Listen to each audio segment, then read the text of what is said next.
Ladies and gentlemen, we are back for another episode of the Draxx Life podcast, where we'll chat about some of the weird and the wondrous. Let's get to the show.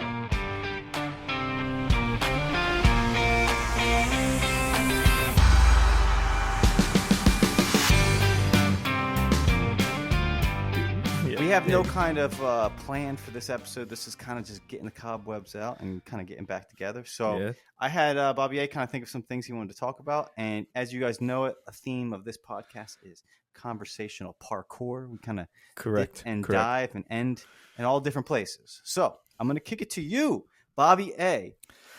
Let's go. Christopher, love you, man. Glad to be back. This is a long time coming. You've been an inspiration for me, and I'm going to start. We will be there. We will be there for our channel. I'm going to start another channel. We'll talk about that probably later in the episode, but I will be there for more of a sports-oriented lifestyle podcast. But this is a conversation. The conversations happen here. All right. Yes, sir. So first of all, let's kick it off. Life update. Tell me what's going on with Christopher Corvo right now. So anyway, I'm all over the place, right? Yeah. Let's give for those people who don't know me and those who do, where have I gone and where have I come from? So like life update. I am right now. I left a job. I think the last time I had recorded, I was working as a software engineer, and I have left that to wander the internet in the world of entrepreneurship. And nice. That's what I've been doing, man. I've just been kind of like ducking and weaving and trying to find opportunities. And I was, we hadn't recorded in a long time, at least a year. At least a year. And I realized, you know what, dude, like this is something I enjoy doing. I don't care if anyone's listening.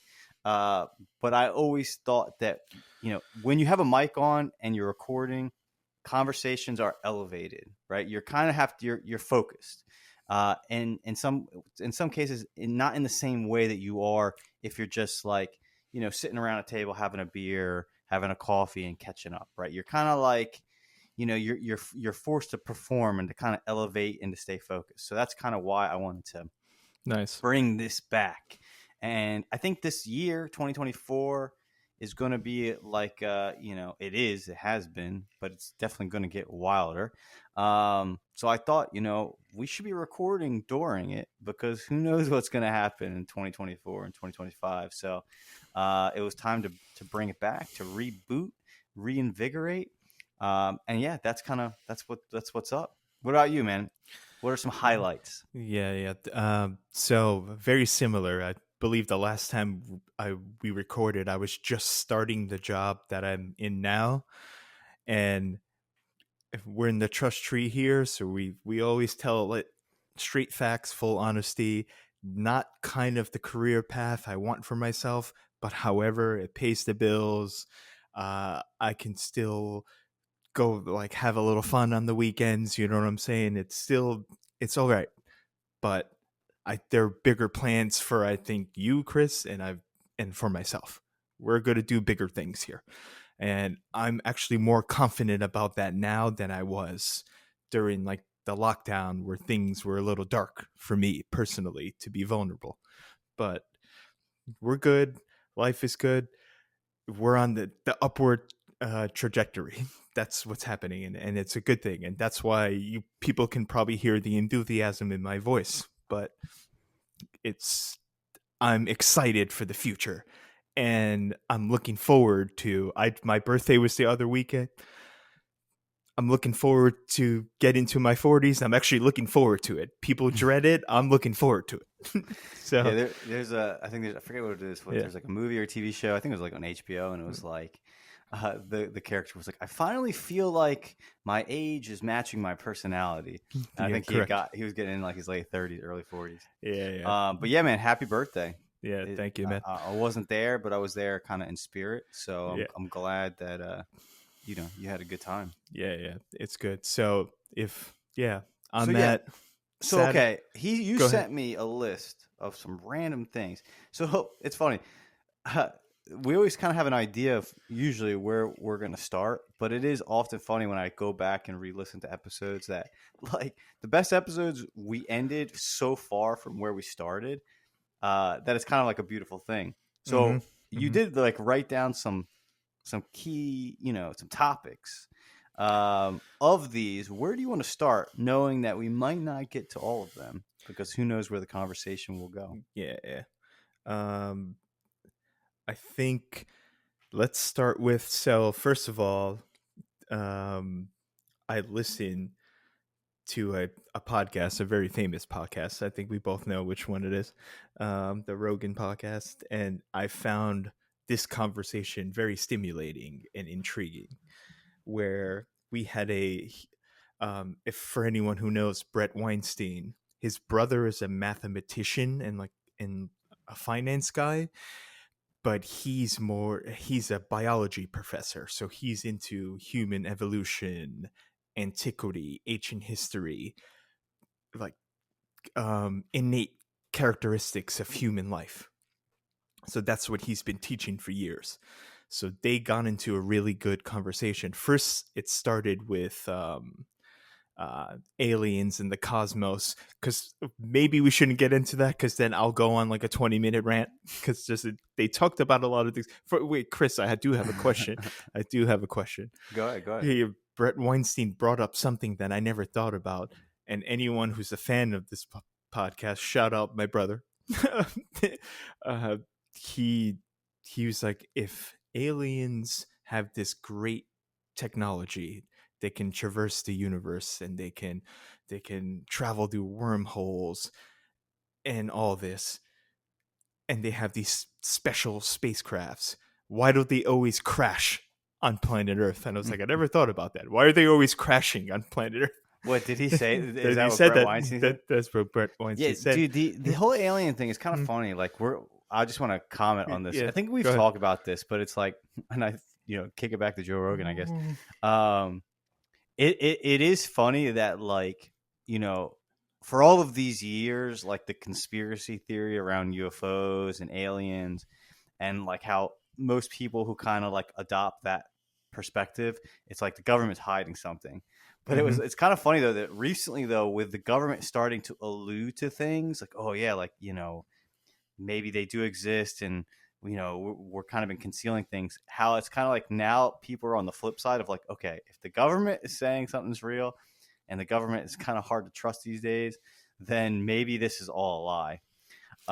So it's kind of funny. Even Joe Rogan kind of comments in that respect. Correct. But like, that is a funny thing. Like, all right, if they're that advanced, and they can't be seen, and they don't come up on any of them, the satellites that exist, and they can do all of these things, then yeah, like, how do they keep getting caught by like, the crash like landing, radars, like planet Earth radars? Yeah. Dude, I don't know, and like I kind of like, so like there's been some other podcasters and like just professional talkers, that's what we should call these people, who brought up like an interesting perspective, which I think you could maybe even find it in like your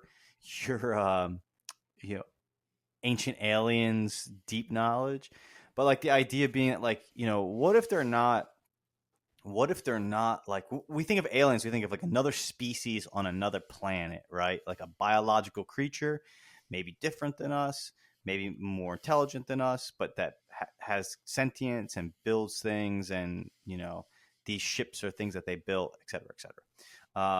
And then like the person brought up the perspective of like, well, what if it's not like they're not creatures? What if they're like celestial beings, like, angels, spirits, demons, right?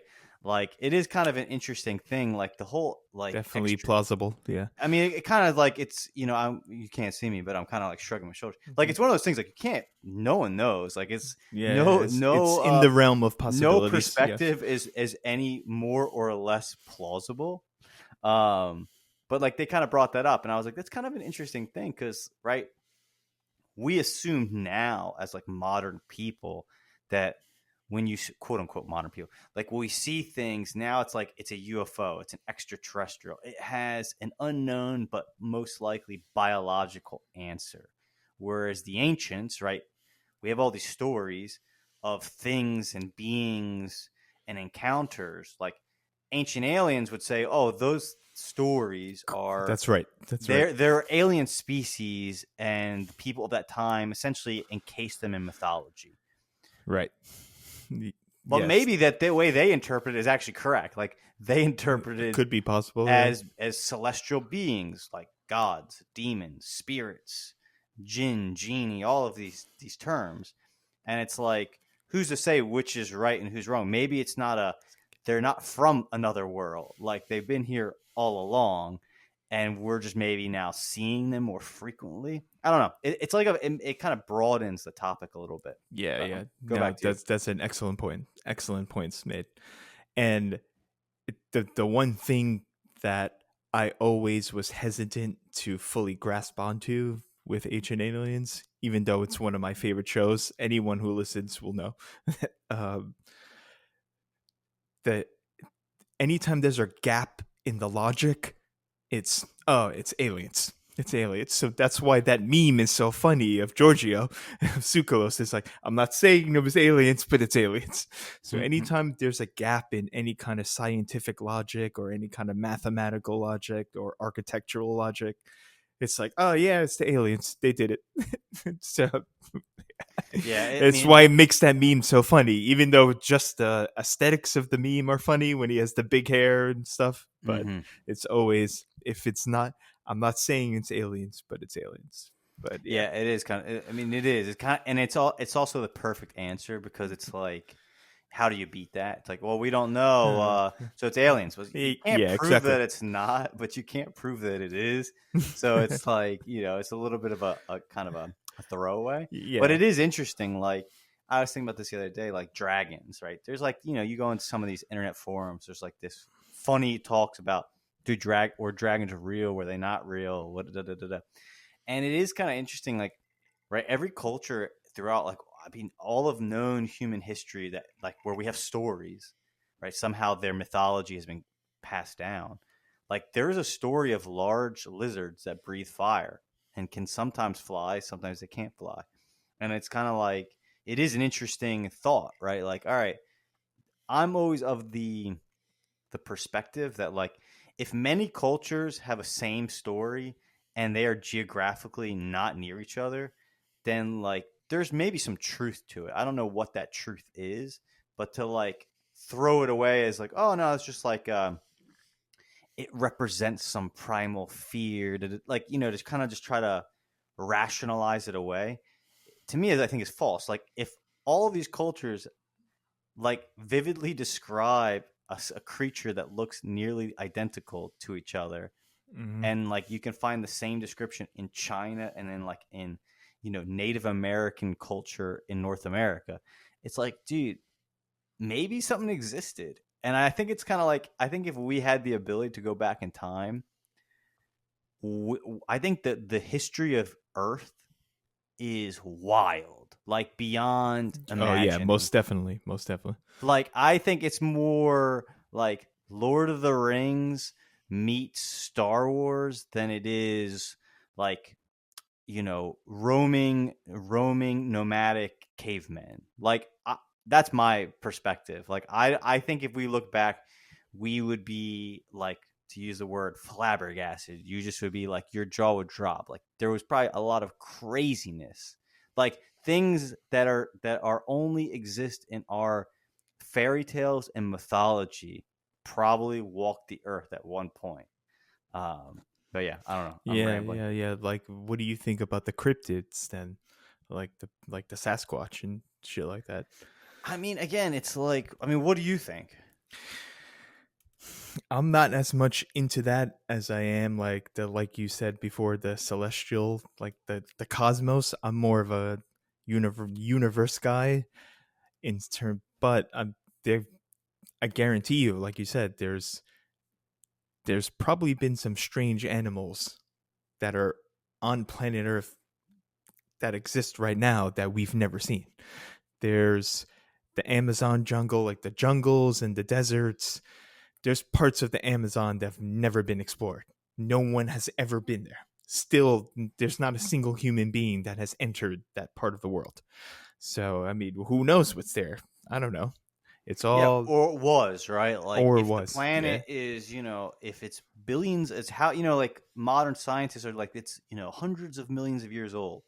Then it's like, if you can say that and believe that, then I find it hard for you also in the same breath to like say that something does or did or did not exist. Like that's a long time.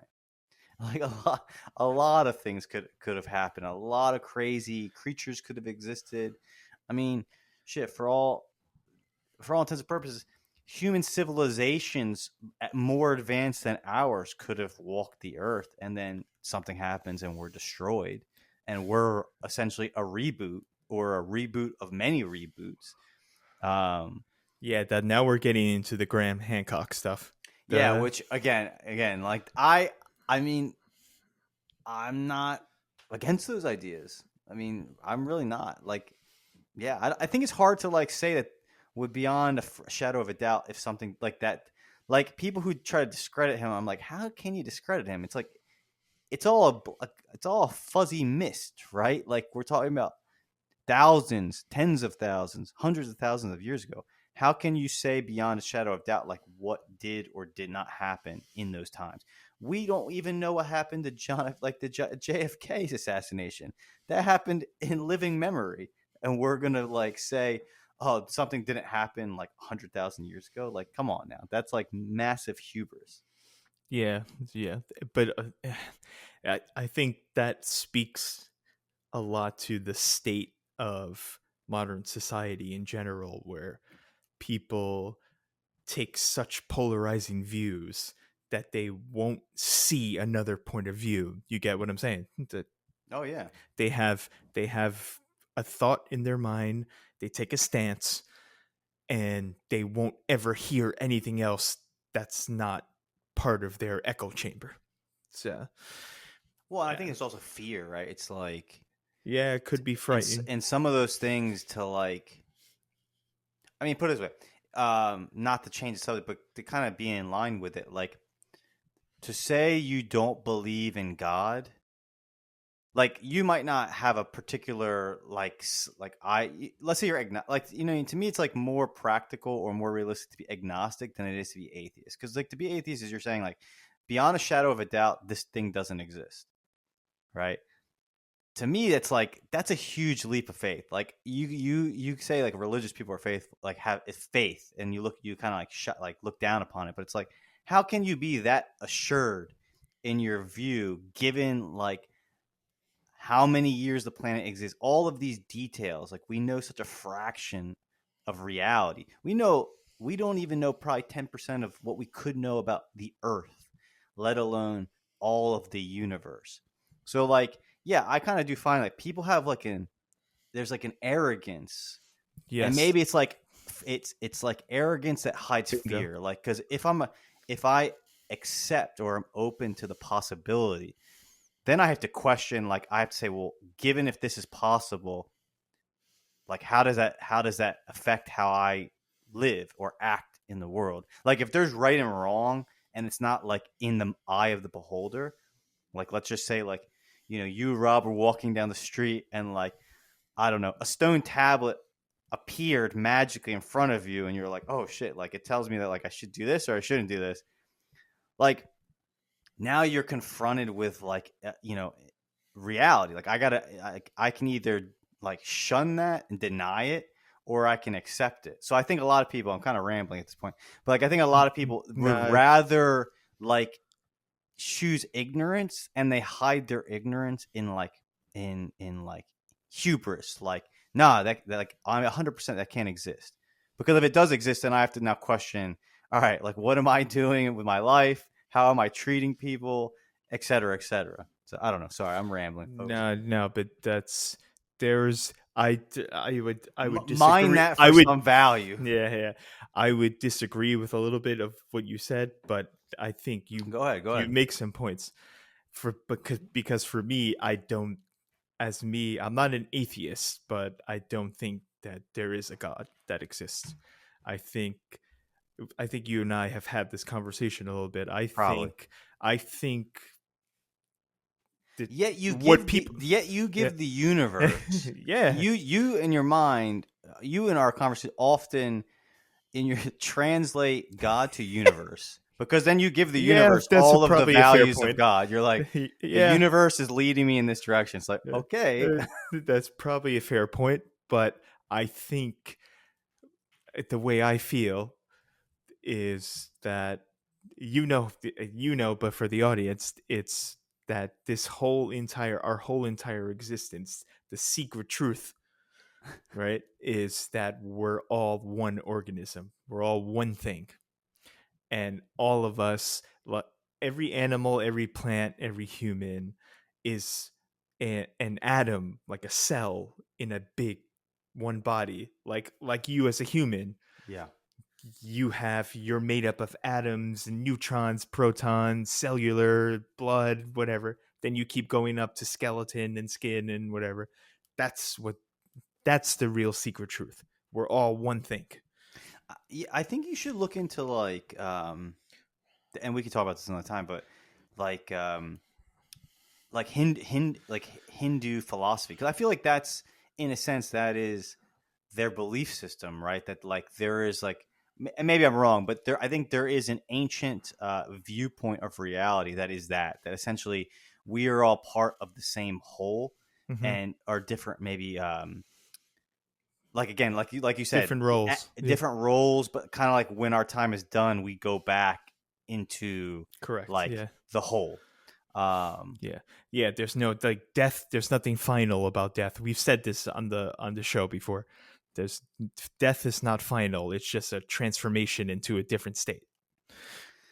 Yeah, dude, it's been a long time, and Yeah, we're falling right back we're just going back, right back into the flow. All right, but but yeah, so I want to like transition for one second, yeah. because you left, you wrote a note. So I didn't listen to that podcast, but I've listened to him. You know who he is, yeah, and I think I prefer to listen to him than his brother, because there's two of them. But one thing you wrote down was like medical industry. Yeah. And it's kind of interesting that like a lot of people, at least with the podcast I listen to, I feel like they're starting to bring on many voices regarding like the medical industry, like in general, and some it's like specific to like food and like the medical industry, and also in combination with like the food industry. So like, what did he bring up specifically that kind of like resonated, and like, I don't know, that's was something you wanted to kind of like chew on? That's a good question. So but what he said in summary, the TLDR, remember the TLDR, too long, didn't read? Yeah. I hate those people, by the way. They can go fuck off. I mean, it's very much like a Reddit world where it's like, oh, you can't write. I'm sorry, I can craft like prose that you just don't want to read. But dude, it's true, man. It's true, right? Like, come on now, bro. If someone sends you like a 4-page text message, let's be honest. Like, well, maybe you would read. Most people are skipping. They're looking for those like keywords. Death, hospital.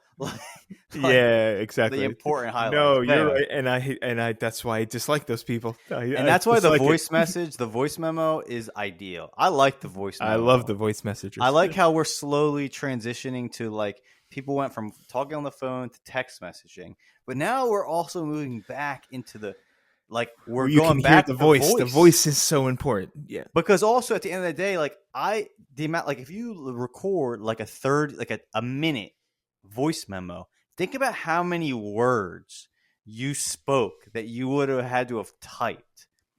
And like, I'm not going to read a 1 minute text, like the equivalent in text. Like, I'm probably not, but I can listen to a minute. I can even speed up the minute and listen to it. That's so right. It's kind of interesting. Like, you do this, I do this, and I just feel like more people are doing it. And it's an interesting, like, we went from talking to only typing, and people complained about it. And now I think people are starting to move back to the voice memo. Anyway, no, that's a good point. People are, and I like it. I would dare I say I was a pioneer of that movement. But back to Brett Weinstein, what he basically said was the medical industry, the way he was analyzing more of the ethos of what it means to be a medical professional now.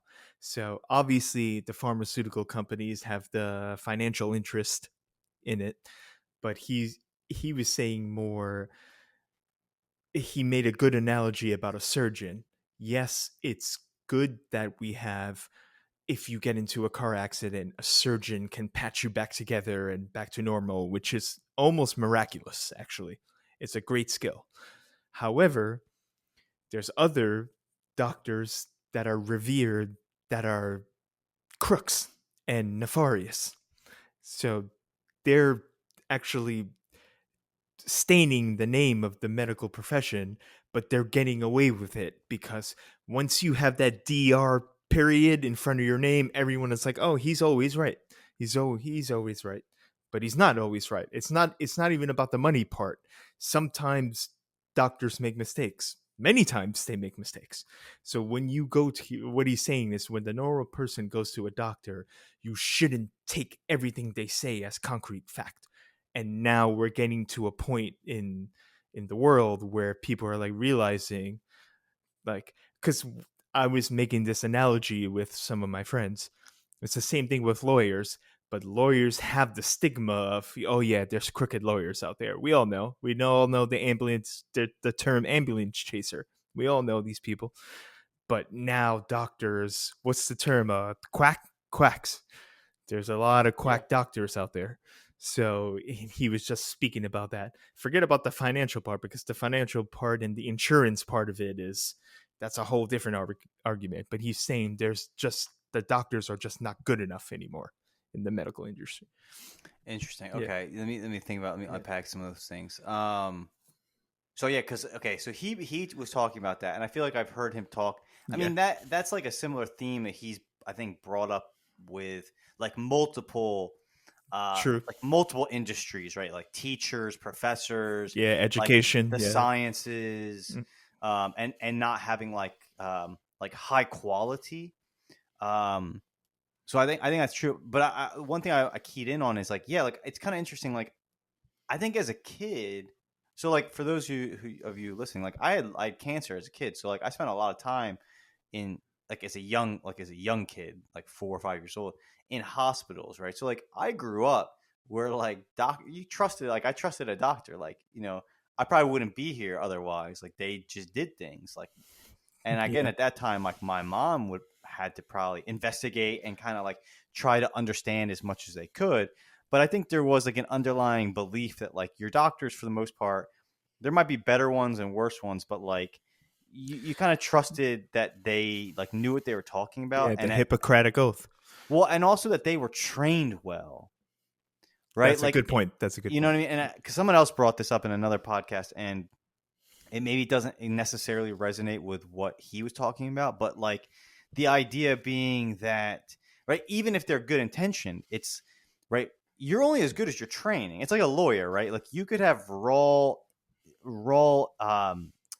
raw intelligence, but let's say if you were trained on bad legal precedent, then you are a flawed lawyer by default, right? Like I mean, how would you not Correct. be, right? Like you're using your brain to interpret what you've been taught, but what you were taught was incorrect, right? Therefore, it doesn't matter how smart you are. You're kind of like you're screwed as a lawyer, right? You have bad data, and you could Right. apply that to like anything, right? Like you could be a genius, but if what you were taught was flawed, then you're flawed, right? That's a fact. Like that's just how it is. If you're taught bad math, you might become a master at doing bad math, right? Like Yeah. it's not innately true that you're going to then figure out the math is bad and then invent the right math. Like no, like Yeah. Yeah. You're that's why not. we have teachers, right? You go to school, you learn, and you're really kind of only as good as the knowledge you have. It's like if you debate someone and all of the facts and statistics they use are incorrect, then like you could lie, but you know what I mean. Like all of your ammunition is bad information. Yeah. Yeah. No, that's a solid point. And yeah, there's only a certain amount of Will Huntings and John Ashes out there. Yeah, I One mean, is real, one is not. And by the way, Russell Crowe is the man. oh And yeah, I listened to that episode. Yeah. and if when Chris Corvo has his film, he's going to be played by Russell Crowe, beleaguered Russell Crowe, a Yeah, worn down Russell worn Crowe. down, like rugged. Yeah, He's rugged getting Russell Crowe. rugged these days, but yeah, Yeah, he is. just tired. Yeah, Did you he's see there. that he owns like the cattle farm? I know you love that. Oh, so I heard. I knew he like owned like a soccer team or something. Yeah, he seemed like a cool guy. I liked when he was talking about how he has a farm. He has like yeah, he makes steaks. He's a cool dude. Yeah. But yeah, so like what I was saying is that so like I've heard other people kind of beginning to comment on this, and I think I think COVID did play a part of this where people kind of. Not to say that like the average person doesn't trust their doctor, but they're also more like they have that voice in their head of like, let me look this up. Like, I think maybe I believe you like 80%, but there's 20%. I'm gonna go do a little fact checking, right? Correct. Whereas before, it was like gospel. When we were kids, it was like 99%, right? Like you just said, oh yeah, I trust you. Mm-hmm. And again, so I'll get to my point. So it was interesting. I went to the doctor for like a checkup. Like a year ago, and I was talking to the doctor, and the doctor was young. He was like, younger, like relatively our age, let's say. So younger than most doctors I have. Most doctors I have were always 10 years older than I was. So like it was interesting because we were talking about something. We were talking about like fasting or like intermittent fasting, like just like more things you hear that are more like I guess catchy now, like intermittent fasting, certain types of diets. Yeah, and I cold plunges. Yeah, stuff like that. And I remember him saying something to the effect of like, because I was like asking his opinion, and he was like, honestly, he's like, we're not legally allowed to give any opinion on something that's not in our books. Oh wow. Like he's frank about it, kind of like these things could work, but like unless they've been documented in like the books that we like essentially has been decided upon as like this is medicine, like we can't give an opinion on it, and like probably for legal reasons, right? Because it's like so like intermittent fasting is really not it's not taught, so maybe there is like maybe it does work, but like a doctor couldn't really like they'd be in a gray area where like they could get in trouble because it's not like documented as like this is a form of treatment for XYZ and it has these pros and these cons. So I mean that's kind of interesting because then it's like if you have an ailment, that's like it's not a one size fits all. Like each human body is unique. It's kind of a crazy thing. Like we all, you know what I mean? It's like even though we all get, let's say, the chicken pox, everyone's chicken pox is probably slightly different. You know what I mean? And it's kind of like, but they have to give you kind of like broad solutions, like solutions that work for everyone. And like they can't give you, or they don't know, like maybe this kind of unique solution, maybe this type of diet, maybe this type of treatment, it works, but like maybe it'll work in your case. Like they can't recommend these things. So it's kind of like it's an interesting thing. Like they're limited, right? They're limited to what they know. And it kind of shows you like, all right, dude, then you can't trust them because that's right. Like you could take what they say into consideration, and you should. I mean, I would. But again, it's like that doesn't mean they have all of the answers. There might be an answer out there that's like not something that they know about. They're not like oracles that you go to and like they have all of the answers. Yeah, exactly. And I think that's what I was going to say. I didn't want to interrupt you. This Sorry, is why. No. It's all right. You're spitting facts. This is why the trust in the medical profession is. I'm not disrespecting doctors because I know I went to school with a lot of them. Some of my best friends. I'm not trying to dig them out or diss them. Of course not. Of course. But you got to realize that this is a job where people can get corrupt like any other job. So, and also, like you said before, this is a job where you didn't have the proper education and knowledge and training, where somehow you slip through the cracks and you have this degree another thing I want to say about, which I'll do after this point. You slip through the cracks. You're a doctor. You have your own practice, and you're in it for the insurance money. Remember that dentist Yeah, that we had? I was going to just literally say my that mind she's a went to crook, that. man. Like, So like those, if you know, you know. Those who will know will know. I won't get into it. I don't want to slate anyone, but yeah. no, So but I that's think what's you're. Go ahead, keep going. no, go ahead, finish. I forgot what I was going to say. No, I'll I was get just it gonna back. say it was that. Yeah, I mean, I think again, it's like not even so. Like you have nefarious activities, but that's Yeah. true of like Every everything, occupation, right? yeah. But you also like you don't know what you don't know, and I think that's kind of like, at least for me, like a real like recently, like that's been kind of like a mantra to me. Like I used to like I like to feel like I know stuff, or that like I'm seen as like knowledgeable or wise or intelligent. Like it's kind of Yeah, like a same. deep, right? But it's like I think the older you get, if you're honest with yourself, it's like, dude, I don't know that much. Like how many topics can you say you really really know? Like not like you like watched a lot of TV shows on a certain that, and like a certain topic was discussed. Like no, you went and you then read all of the history books on that topic, and then, or if it's like a scientific thing, it's like you studied all of the white papers. Like concretely no. And I think we live in a time where like everyone, because you can like go on Reddit or go on this and you can listen to a lot of podcasts or whatever, that you think you know. And then it gives you kind of false pride, false confidence, false whatever. And like I think for me of late, I just realized I'm like, I don't really know that much stuff. Like if I'm honest, like I don't. I might sound like I do. Could I like convince someone that I know more than I know? Definitely. But like if I'm honest with myself, I really don't know that much. Therefore, I should be very like I should check myself more frequently when I feel like I'm giving someone else advice or telling someone something else. I'm like, you know what I mean? Because I'm like, I don't know. I should just keep my mouth shut. Like here, we're kind of just like we're just talking shit.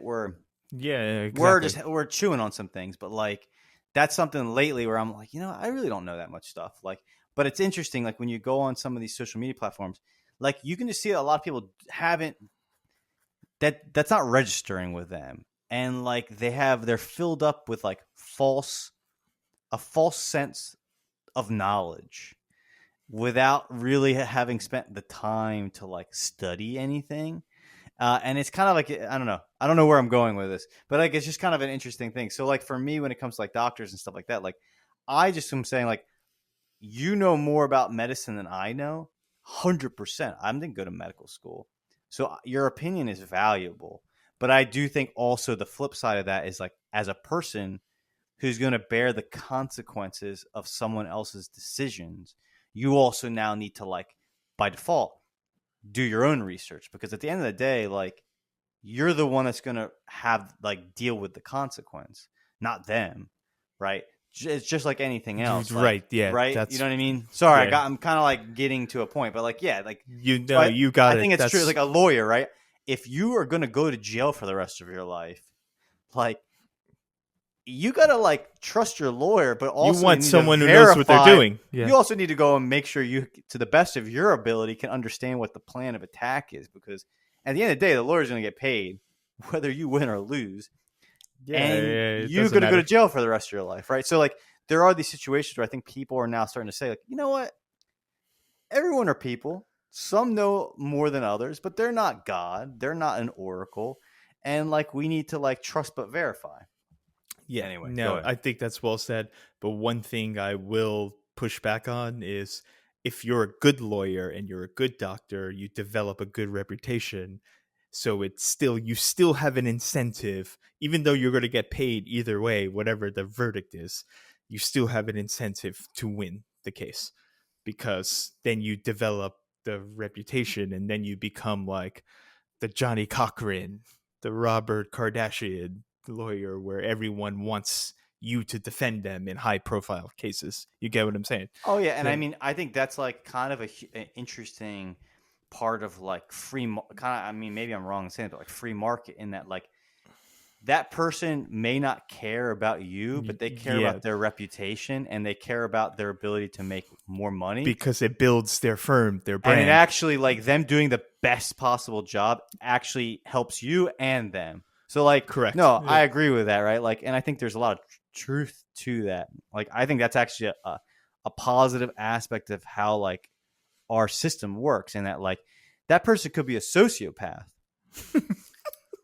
Really, it's possible, but it's kind of Yeah. like you are perfectly in line with their sociopathic tendencies. They want to win for themselves, and them winning is you winning. So it's like it kind of works out. Or a doctor, right? The better experience your patients have, the more that survive, the more good reviews, the more money you make, the more success, whatever. So it's actually advantageous for you to be a good doctor. I guess Yes. the thing though that like Brett Weinstein is bringing up and other people bring up is like, again, a doctor is only as good as the information they're given to learn from. And if that information is in some way corrupted, then it's like their ability to be a good doctor is corrupted. And I think he did, maybe he doesn't bring it up, but someone else brings it up. But like, remember the food pyramid? Oh yeah, like the food groups and stuff like that. Like, dude, we learned that in school. I Yeah. remember learning that in school. Yes. Like, and you have this pyramid, and right, it's like at the top is I don't even remember what's at the top, but at the bottom is like I couldn't tell you. I don't the remember. thing you're supposed to eat the most of is like grains and carbohydrates, essentially, Yeah. right? And like meat is at the top, and you're supposed to eat a little bit of meat and right and carbohydrates. But When like, you got to flip that triangle it's the upside exact down. opposite. Yeah. And I remember I heard something, and again, I don't know if this is true. Don't take what I'm saying to be fact. Like, go fact check it. Yeah. But that, like, the whole idea of the food pyramid was not even made by like a scientist or a doctor or a nutritionist. Probably the food industry. Correct. It was like some cereal companies. Correct. Yeah. Right. That make essentially, put the thing you need to eat at the bottom, which is the thing they make, the thing that, so it's kind of like Kellogg's. correct. So you're getting like all of these situations where it's like, all right, but like, who's writing the medical book? Who's the one financing certain things? And like, there's a lot of shenanigans there. Yeah, no, I think that's a point we can agree on. I think a lot of the information that was put out when we were children, because people have to understand, the people that are reaching close to 40 will know. In the 90s, there was a lot of just basically propaganda with pharmaceutical, food industry, financial, everything. There's a lot of fraudulent activity everywhere. But like you said, back then people couldn't do their own research. There was no internet, there was no phones. We just watched television and we saw a commercial. Oh, that guy Morgan and Morgan, they look like a good. I got injured at work, I'm gonna hire them, and they were crooks. So you know what I'm saying. So Yeah. Today, that's the one thing I will, and everyone knows that I always hate on technology and so especially social media. But the one good thing is it allows you to do your own studying and learn, and you can educate yourself. You can learn anything you want. Just go online, go on the internet and start reading. Go to the right places. Reddit, you might want to avoid Reddit a little bit because there's some kooks on there. So I mean, that's true. I mean, that's true pretty much anywhere you. Yeah, unfortunately, fair. that's the thing. I mean, one thing to piggyback off what you're saying, but it's interesting. Like like our parents' generation, and even let's say our generation, it's like the difficulty was finding information, right? You had to go to the library, like things of that nature. Now going forward, the problem is not finding information, but having the tools to know what information is correct and which is not. And That's it's well kind said. of it's an interesting thing. Like that's a whole new set of problems. And like parents having kids now and raising them, it's like someone is going to have to come up with like tools and skills and how to teach. Like, all right, for every scenario, there's a million now opinions and possible answers to that question. How do you weed through that? Whereas before it was like you went to the library and your knowledge on a topic was limited to what books were available at your library, right? Or you go to a city where there's a bigger library, right? You were limited. So if you read all the books on a topic, for all intents and purposes, you were an expert on it there. even Yeah. though Yep. there could have been a book somewhere else that literally refutes all of that information. Right. So it's that whole different set of problems. And I don't know which is a better situation to be in, an overabundance of information or, a famine of information. But it's definitely, Yeah. that's the problem for the next generation. That's true, because you can now it's not, like you said, it's not the dearth of knowledge. It's you can be easily duped into thinking something is true now. That's a fact. Or it's like, how do you know? Like, you go on Reddit. Like, I'm a Reddit user. It's probably the only social media I use. I like Reddit though. Honestly, It's the good Reddit is good Reddit, but you can go into the murky waters. You can go into the dark world, the dark arts, as some say. You can get in kind of, and also you get a lot of people who just like, again, they talk shit, or they, you have to, again, we've had to learn to develop skills to figure out like whose opinion is valuable, whose opinions do we ignore. And it's like an interesting, it's a very human thing. Like, social media has just elevated the amount of voices and the internet in general that you can be confronted by, right? I always say this, and maybe I've said this in other episodes, like when we were kids, or when our parents were kids, or when our grandparents were kids, how many voices did they have going on in their heads? They had their own voice. Maybe they had their siblings' voices, their parents' voices, like people that you lived in close proximity to. But now you have a million people's voices in your head, right? You can wake up, listen to 1,000 different podcasts, YouTube channels, and now you've all of these people's opinions and perspectives and lies and truths all floating around, and you got to sift through it. Yeah. And you lose sight of even your own voice at times, probably. Yeah. Like, dude, we were very lucky that we matured mentally pre the onslaught. Yeah, we talk about that all the time. Yeah. I agree. Like, I think the best generation, and this is not to sound pompous at all, the best generation is anyone between the age of probably 35 to 45. We grew up when we had box televisions and cable TV. There's no internet, no streaming services. There's definitely no smartphones. You had to pick up the phone. Remember when I had to call a girl to ask her out on a date. I had to talk to her father first. You know what I'm saying? You're calling, and whoever picks up the phone, it doesn't matter. Is the gatekeeper to whoever you really want to talk to. Yeah, exactly. And then he's like, "Who are you?" Exactly. It's Jennifer there. I don't know, man. I really don't know. Like, the thing about another way to look at it is the world we live in, depending on how you look at it. Honestly, I think most people, right, left, liberal, Republican, whatever, has complaints about the world, the state of the world. Yeah. The interesting thing is that we're old enough that we contributed to where the world is today. And it doesn't matter. Like, I think most people, if we go into the ether of social media, everyone's unhappy. It don't matter what side you're on. So I'm just being very general. Like, I'm generalizing. There's complaints from all directions. Correct. Yeah. Right. But we're old enough that we contributed to it. Right. Like, we did, our parents did, our grandparents did, and then further back. Like, but I'm going to cut it off at our grandparents, the children of the 60s. Mm-hmm.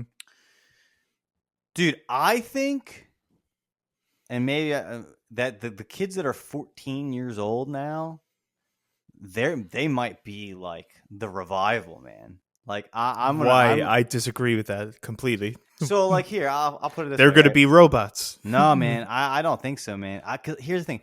I think they benefited from seeing. Again, I don't say any generations. I think everyone is like a fallen creature. So, like, I'm not gonna say like one is. Everyone says like the World War II generation was the greatest. Who knows these things, dude? Like, I don't know.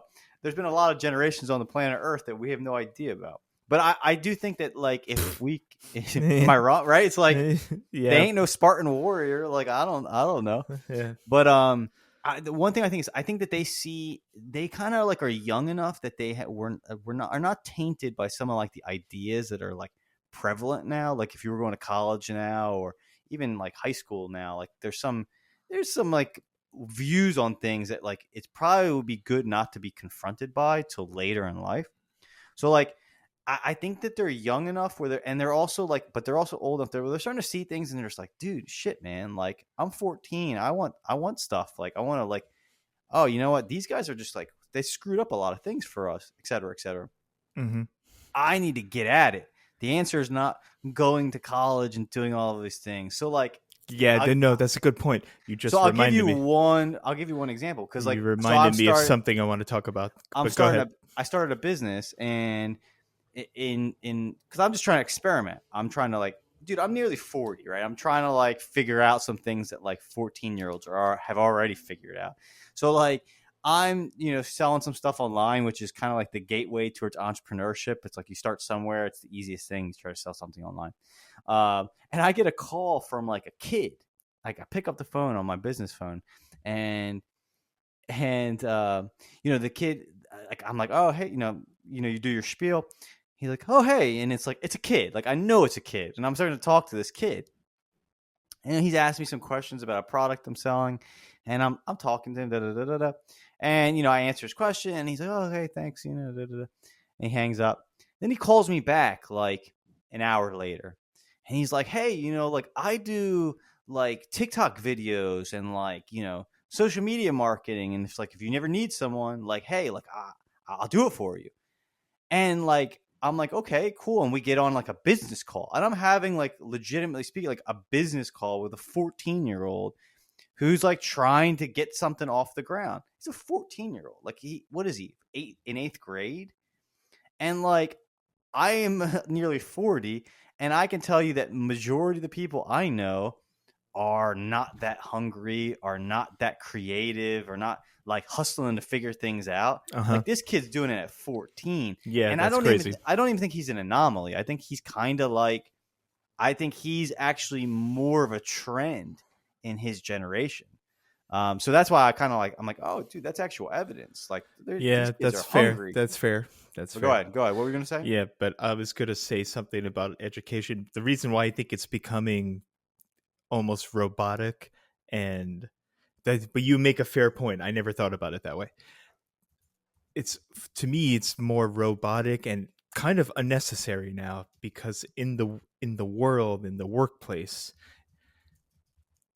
in like the job market, no one cares about what school you went to anymore, because the diploma, the degree, especially just undergrad, if you have a doctoral degree or a legal degree, yeah, fair play. Medical degree, that's a different level. I'm not speaking about that. I'm talking about more just undergraduate college. No one gives a shit if you went to Harvard anymore. They want to know if you're charismatic, if you're likable, if you're hardworking, and if your certifications. So like you did when you got all the coding and software certifications. They care about your technical skills, and they care about if you're a likable person. What school you went to doesn't matter anymore. So I think I don't know. I mean, I don't know what your thoughts on that. I kind of like it that way better. It's more about the type of person you are than if I have a diploma that says I'm from Yale. You see what I'm saying? Oh, I agree. I agree 100%. I think that age bracket, the 14-year-olds, I think a lot of them, I mean, who knows? But I think you'll see like a huge trend of them not going to college. Yeah, I feel the same way. I feel it. You can feel it. Yeah. They'll do boot camps if they want to do tech. I mean, a lot of these kids, if they want to do technical stuff, they learn it already, right? Like you can learn everything online. And I think you're going to see people like entering the workforce. This is just pure speculation, but I could see it. Like, I think it makes sense. But you see people entering the workforce much younger. Like, I wouldn't be surprised if you start seeing startups hiring kids like out of high school because they already learned like at 18. Skills. Yes. Yeah, they just like were online. They're figuring things. They're learning stuff. Like, I had an idea at one point of starting like a company, but that like literally made it that like 60% of the employees were all like high schoolers, like almost like an apprenticeship. Like they work under people who have lots of years of experience, and like it's kind of like they get paid and they get taken care of, but they're also getting like a free education. Because it's like, here's my thinking, right? Alexander the Great, man, he like did all of stuff by the age of 25, and I think part of that is because Dude, here we go with the historical references. very good. Of course, classic Corvo. Yeah, right. Um, Sorry, but go I think part of it is like they start training younger. It's true. So you're more equipped younger, right? Like, whereas what's our system like, dude? High school, like, all right, of all of high school, what was the subjects that really like? What did I learn that carried over to what I do now, or my life now? That's a good right? question. Elementary school, like, what did I learn there that was of any value? Whereas, Nothing. like, if we look at ancient times, man, they might have been learning like sword fighting at like 12. Not to say we should be teaching kids sword fighting, but you know what I mean? It's like the expectation was like, no, they're competent. Like, they can learn how to like protect themselves. They could be learning philosophy from like Aristotle, and like Arya Stark learning how to sword fight, and I mean, Game of Thrones is a perfect example. Like, they're being tutored and trained for leadership at a young age. And it's like the expectations are there, and it's like they rose to that expectation. So I think that's what's going to happen now, because YouTube and all, like, you can train yourself. So like, if you're like, I want to like start a business, it's like, you could do that. You could start a business.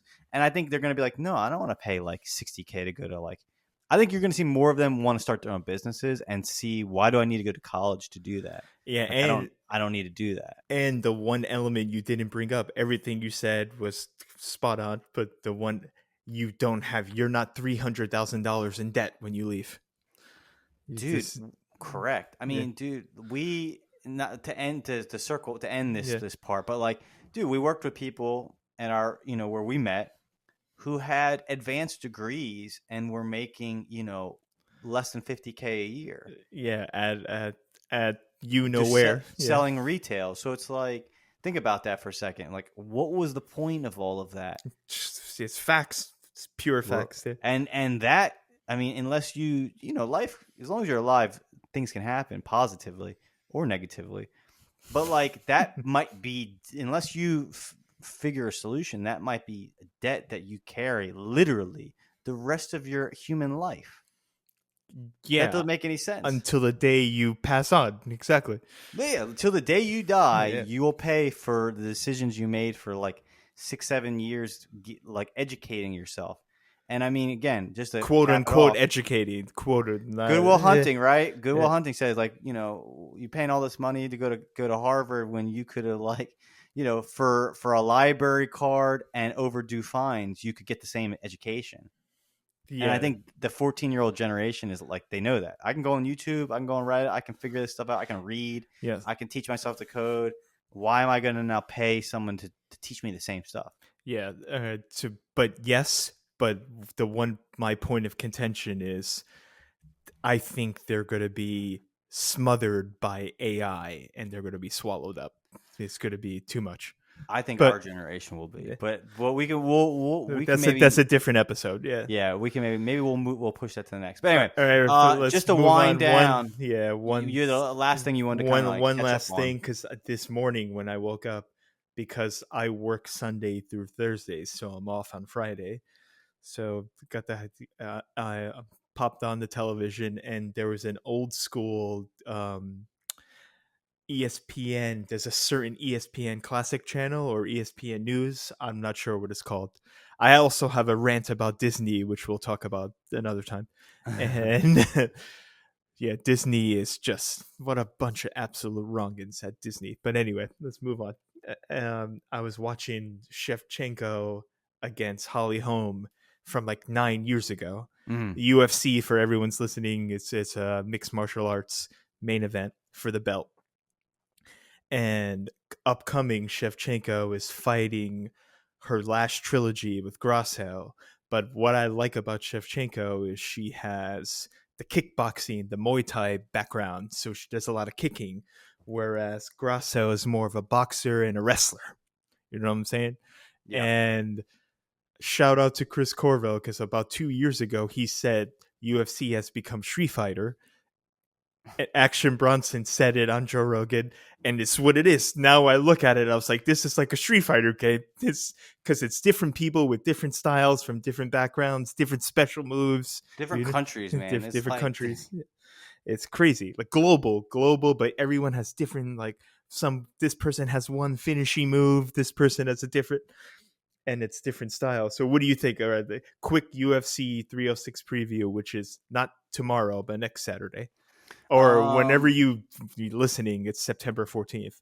What do you think it'll about probably be out. It'll be out by it? then. About, yeah, Wait, who's the shit. main event? There's two main events. The number one is the women's flyweight title, Grasso against Shevchenko for the women's flyweight title, and then Sugar Sean O'Malley against Marab. Marab. These Georgian guys are Yeah, crazy yeah. too. So okay, I haven't been following this one too closely. I like Shevchenko. I mean, I think dude, that's a scary woman, man. Like, I would say, let me look up real quick. Grasso. They fought once before, if I'm not mistaken. They fought right? This twice. Is a rematch. This is a trilogy, man. They fought okay. twice before. Um, it was Grasso win, split decision draw. Now this is the end. Yeah. Yeah, I mean, I don't know. Again, it's like, I think if I'm not mistaken, the last time they fought, so this is the third fight. So the last time they fought, Shevchenko lost. It was a split decision draw. It was okay. a draw. So she has not fought. I'm pretty sure since that fight. Yeah. So I mean, I guess it's a question of just like, she's towards the end of her career, if I'm not mistaken. Yeah, I mean, she's older. She's like 37. She's older, and I think she's won. Like, she's dominated. I think she's multiple awesome. weight classes. I think it's a question of just like, what was she doing in the off time? So like, I don't know how long it's been since the last time they fought, but like, if I can tell you right now, if it's been like a year, it's a question it's like, all been right, that's close to that. Were you training during that time, or are you hungry still? It's like, been she hasn't fought since September 2023, so it is a year, a full 12 years. So I mean, I think that she's pretty much a professional. Like, I mean, even within professional mixed martial arts, there's like people who like take it to the next level. I mean, she's at the top of her game, and if this is like in her mind towards the end of her career, like this might be her last fight for all we know. It could be. Then she might be coming in like, balls ready. Like, this is the capstone of my throw the kitchen sink at it. Yeah. My epic career. Yeah. I think her last fight, like, she was kind of came in a little lackluster. So it's like, I'm coming in and there's going to be no questions. So I don't know, man. I think she might come in and just dominate. But I don't really know. The Sean O'Malley fight, I'm more curious about, because the Marab, Sean O'Malley's good. Like, he's good. I kind of want him to lose. I like him too. But like, he's good. Like, it's hard to say he's not good. He's awesome. Like, he's fun to watch. He is like a Street Fighter fighter. Like, the way he fights is fun to watch. Like, not everyone is fun to watch. Like, he's fun to watch because it's literally like watching a Street Fighter character. Then you're mashing the keyboards, and he's like great, like kickboxer. But the Marab guy, dude, it's like, I thought he was going to lose his last fight against Henry Cejudo. Mm-hmm. He just dominated Henry Cejudo. Like, the thing is, the guy doesn't stop doing takedowns. Like, he just keeps going and keeps going and just never stops. It's like hard to watch because like that's all he does is just like take you down, but it works. So I think it's a question of like, if he can get on him and like, and just like keep taking him down. I think after a while, Sean O'Malley is going to just be like, fuck, this sucks. Like, and it might just wear him down. But again, I like that. That's a good point. O'Malley's a great. I think he's a great jiu-jitsu practitioner. Like, I think he can. He has good groundwork. So you don't see that a lot because the guy just keeps people away from him and he just kicks them in the face indefinitely. But like, it's very possible. Yeah, that like the guy takes him down and he's like, okay, you're gonna be on the ground. I'm just gonna like, I'll choke you out while I'm down here. So I think it's gonna be an interesting fight.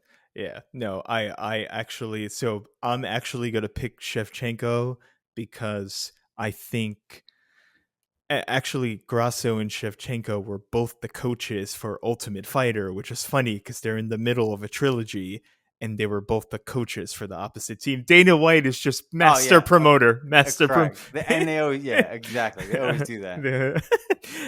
But for Sugar Sean, his only loss was when he got his leg broken during the fight, and he had to get stretchered out of the ring. That's his own. Yeah, exactly. Ecuador, baby. Yeah, exactly. So you're gonna say I'm going Shevchenko to get the belt back and then retire, like you said. She's gonna win and then walk off into the sunset. And Sugar Sean. I'm going Sugar Sean too. All right. Well, ladies and gentlemen, we'll find out because we'll do a recording before that, maybe. Well, who knows? No, it's going to be after. It's going to be after. So we'll do a review. We'll talk about it. Yeah. Ladies and gentlemen, thank you for tuning in, and we'll catch you on the next time. Peace.